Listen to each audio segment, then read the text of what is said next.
Heading into his first State of the Union address, President Biden's approval rating stood at 43%, the lowest of his presidency, and only 37% approve of his handling of the economy. So, did last night's speech help move the needle?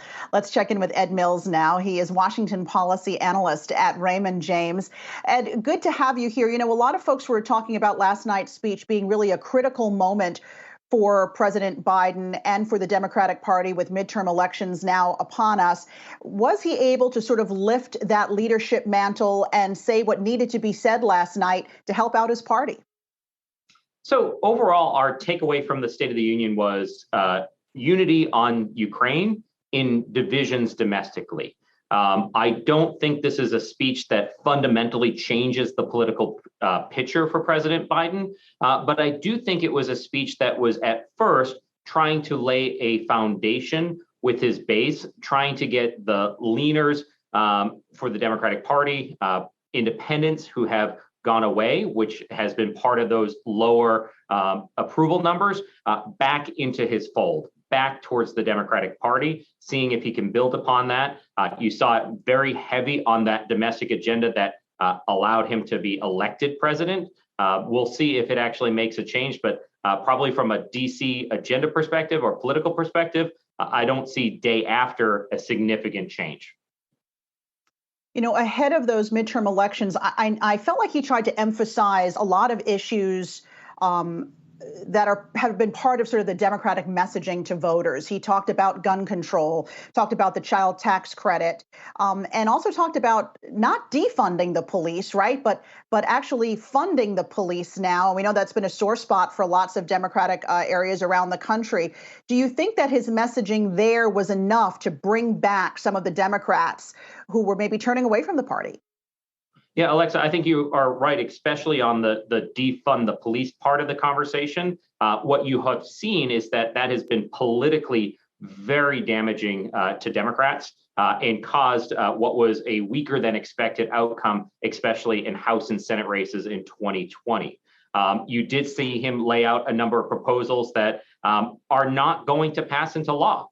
You look at the math in the Senate, it's just not there. You look at him adding back things to the Build Back Better agenda that Senator Manchin or Senator Sinema have already said that they're in no vote on. So I think the debate for the market has been when we look at some of those fiscal measures, are we seeing a pivot towards an election cycle and a pivot actually away from getting those signed into a law and more back to the political arena?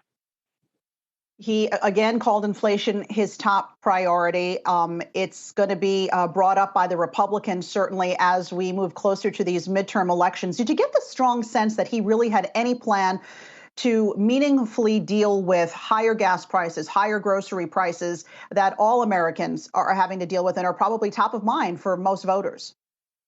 I think that's one of the big criticisms of the speech is that it was a I feel your pain moment.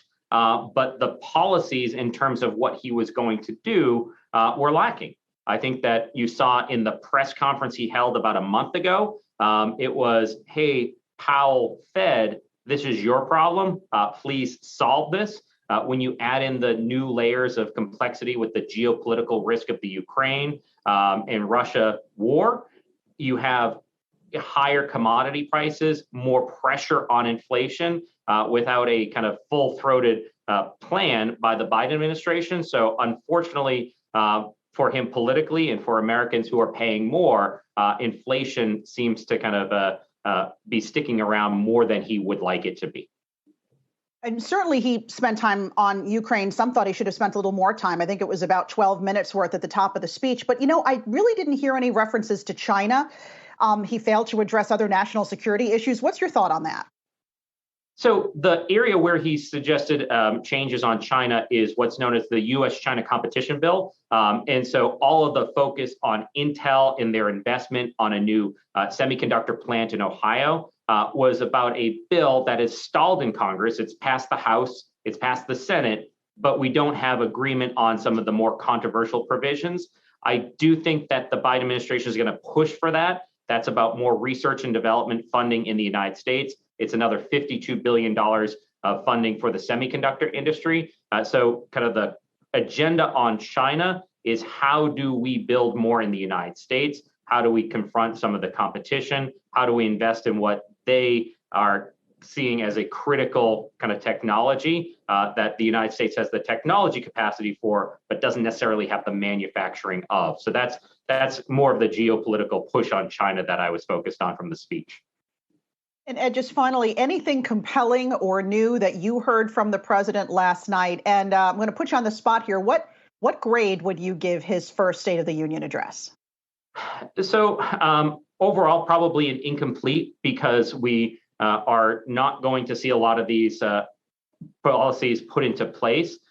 One thing that was interesting to me was a conversation about new privacy regulations for children vis-a-vis social media. One of the ways to get legislation done when things stall is focus it on kind of protection of children. He talked about the PRO Act that has no real prospect in the Senate. That's a big priority of labor unions, but you could see the Department of Labor regulate there on independent contractors. So I guess one of the big takeaways I had from listening to this is beyond being a political pivot, is this also recognition that the next things that we see out of this government is more regulatory push as kind of the legislative agenda might be coming to an end.